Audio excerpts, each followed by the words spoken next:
Hello, everybody. Welcome to Carlisle Clan Budgeting. And my name is Pat. I'm your lovely hostess for the day. Today, we're going to be working on stuffing our virtual envelopes and our cash envelopes for week 3 in July. Now, if that interests you, please stick around and watch it. It's pretty easy going. During the middle of the month, we've pretty much got our routine going. Make sure you hit the subscribe and notification button so you can join us and see all of the upcoming updates as we're going through the month of July together. So with our budgeting, obviously we've talked about how my husband definitely likes to have things hands-on. He likes to see when the due dates are, what the bills are, what their amounts are, and we are going to be starting week 3, which means we're going to be stuffing our envelopes so that we can pay these bills over the coming week. And these are the dollar amounts that we'll be paying with them. And of course, I like to have everything on an Excel spreadsheet so that I can just have everything easy.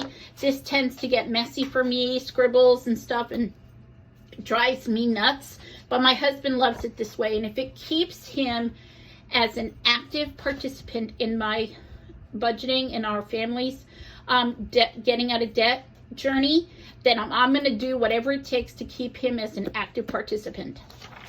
But for me, I'm going to keep everything nice and neat and to the point. So with our virtual envelopes, which is the money that I keep in our bank account, because on their due dates, I go in and I actually pay them with our debit card out of our checking account. So I keep this amount of money in that account so that on their due dates, I can go right in and I can pay them. We do have like obviously we have Hulu, we have Netflix. So those things I have to automatically pay for. They come out of the account. But I like to do as much as I can do to make sure it's more hands-on for what we need to have done.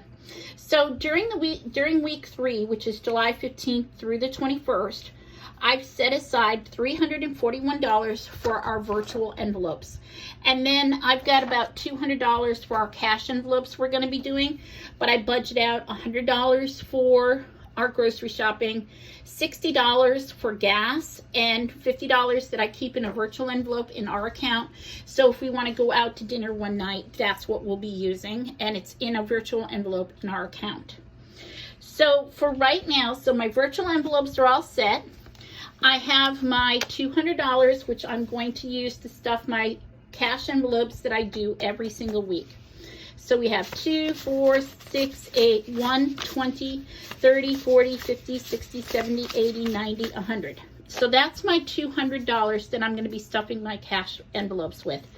And so with my food, we had a rollover of $5 last week. So I'll be adding 100 to that, 2, 4, 6, 8, 100. So now I'll have $105 in my envelope. Tracking is very important. So I'm going to go in, and on the 15th, today's the 15th, I'm going to add $100 in. So I'll have $105 in our virtual food budget. And my cash envelope for my food. And then my gas. Again, if you watched the last video, you know I have $21 in my rollover amount. We are still budgeting $60 to go in there every week for gas, because thankfully gas is going down. I pray it keeps going down and down and down. But until $81. Until we know for sure what gas is going to do, we're going to continue to keep $60 in that envelope. 20, 30, 40, 50, 60. So now I will have 60, 70, $81 in our gas budget. Hopefully by the time the end of the month comes here, gas will have plummeted so much that we'll be able to apply what's in that extra gas money into our rollover account or to our debt snowball account. So we'll see where that's going to go, but gas is everything. I'm not putting any money into my personal because I still have $43 in there. So we're just going to keep that in a holding position. If you've been following along, you know that I have a placeholder here for our $1,000 emergency fund that I keep in our high interest savings account at the bank, but I have a placeholder here so I know it's done. We are working on baby step 2, which is getting out of debt, but we're also slowly continuing to build the emergency fund. And we want to dedicate $20 to that every week, just so that we are continuing on that, because with the price of everything, emergency is crazy. We'll have that extra money in there. Plus, if we get out of debt, we're already starting baby step 3, which is building 3 to 6 months of an emergency fund. So that's what our family, oops, I forgot to put the $20 in. That's what our family has decided that we would do for now. And then the last $20 is going to go into debt. Now, once summer is over and I'm back to teaching and I'm back to getting regular paychecks with whatever my new pay rate is going to be, we're going to go ahead and start working on vacations. We're going to work on our car fund. We're going to work on Christmas. But for now, we're just keeping it light and easy.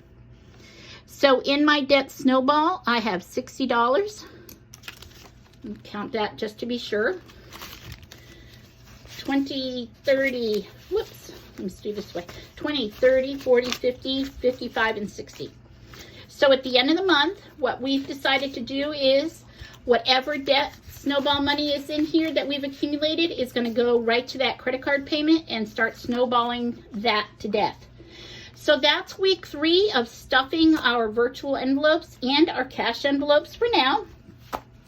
So looking forward to seeing you next week as we unstuff and go and see where we are with everything going on.